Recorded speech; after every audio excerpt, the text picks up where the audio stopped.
Assalamualaikum warahmatullahi wabarakatuh. Perkenalkan, saya Nurul Mutamar Handayani dengan NIM B12 0021 dari Universitas Dian Nusantara Semarang. Pertama-tama, saya ingin mengucapkan terima kasih yang sebesar-besarnya kepada Kantor Jasa Akuntan Andita Gunawan atas kesempatan yang diberikan untuk mengikuti program magang selama 2 bulan terakhir, dari 24 Juli 2024 sampai 14 September 2024. Pengalaman ini sangat berharga dan menjadi salah satu pembelajaran yang luar biasa dalam perjalanan saya di dunia akuntansi. Selama magang di KJ Andita Gunawan, saya berkesempatan untuk mempelajari ISAK 335, mulai dari tahap awal pembuatan akun, memasukkan transaksi ke dalam jurnal umum, dan penerimaan serta pembayaran melalui kas dan bank. Kemudian memasukkan daftar aset tetap, pemasukan piutang, memasukkan daftar utang, hingga penyusunan laporan akhir studi kasus pada suatu entitas sekolah.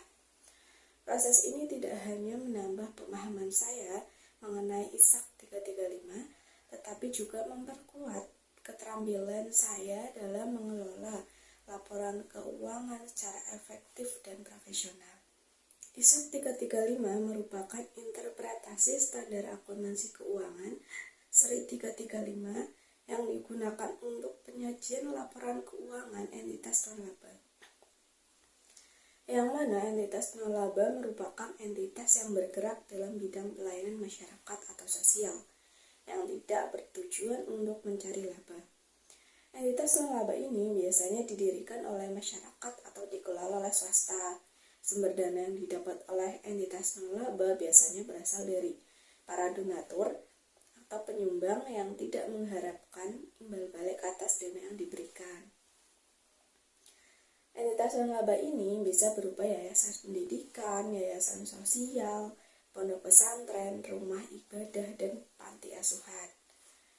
Sebelumnya, ISAK 335 pernah mengalami perubahan dari PSAK 45 yang berlaku hanya sampai 11 April 2019, kemudian diganti menjadi ISAK 35 oleh Dewan Standar Akuntansi Keuangan IAI yang berlaku mulai tahun buku 1 Januari 2020.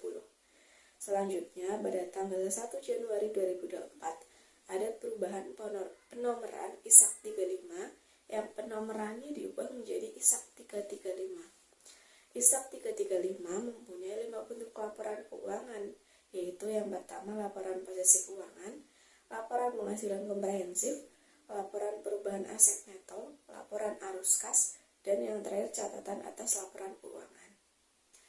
Yang membedakan dengan entitas laba yaitu jika pada entitas laba berupa laporan laba rugi, pada entitas non-laba berupa laporan penghasilan komprehensif, yang mana berisi pembagian pendapatan dan beban yang dikelompokkan ke dalam klasifikasi aset neto tanpa pembatasan dari pemberi sumber daya dan aset neto dengan pembatasan dari pemberi sumber daya. Tanpa pembatasan artinya pendapatan yang diperoleh dari donatur tidak terdapat batasan untuk penggunaannya, atau donatur tidak secara jelas menyebutkan dana yang diberikan digunakan untuk apa, jadi entitas yang menerima berhak mengelola dan mengatur dana tersebut untuk operasional entitas. Sedangkan aset neto dengan pembatasan adalah penerimaan atau aset yang hanya dapat digunakan untuk tujuan tertentu sesuai dengan ketentuan yang ditetapkan oleh pemberi sumber daya, yaitu donatur atau pemberi hibah. Dua klasifikasi tersebut akan tercantum dan mempengaruhi 5 bentuk laporan keuangan ISAK 335. Kemudian dalam proses pembelajaran ini saya juga diajari untuk menggunakan aplikasi Accurate terbaru yang sangat membantu dalam menyusun laporan dengan lebih efisien.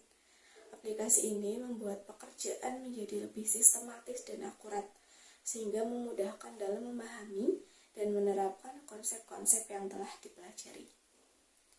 Kesan saya selama mengikuti magang di Kantor Jasa Akuntan Andita Gunawan sangatlah positif. Suasana kerja yang mendukung, mentor yang profesional dan sabar, para staf Kantor Jasa Akuntan Andita Gunawan sangat ramah membuat saya merasa nyaman dan semangat dalam belajar. Setiap tantangan yang saya hadapi di sini menjadi kesempatan untuk belajar lebih jauh dan memperbaiki diri saya. Pesan saya untuk kantor jasa akuntan Andita Gunawan, semoga terus menjadi tempat belajar yang hebat bagi para mahasiswa magang seperti saya. Teruslah memberikan dampak positif dengan bimbingan yang profesional dan dukungan yang penuh. Saya yakin kantor jasa akuntan Andita Gunawan akan terus berkembang dan sukses di masa mendatang.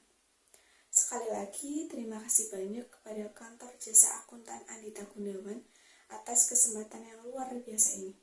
Pengalaman ini akan selalu saya kenang dan menjadi bagian penting dari perjalanan karir saya.